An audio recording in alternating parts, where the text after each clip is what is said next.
Bakit wala po sa list si Honda Brio? Paano ko ba sasabihin to?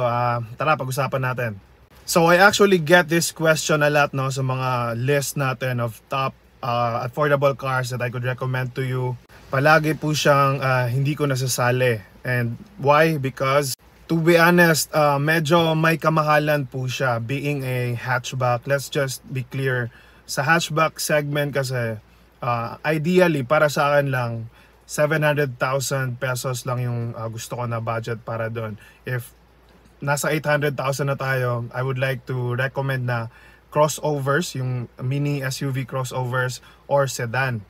But please don't get me wrong, Honda is Honda. My lineage is from a Honda lover. My dad is a great Honda lover. Iba rin talaga yung drive tsaka feel nung Honda Brio, especially yung latest. Iba rin talaga. So if you really want a hatchback na sporty, go for it. Watch the full hatchback comparison on my channel.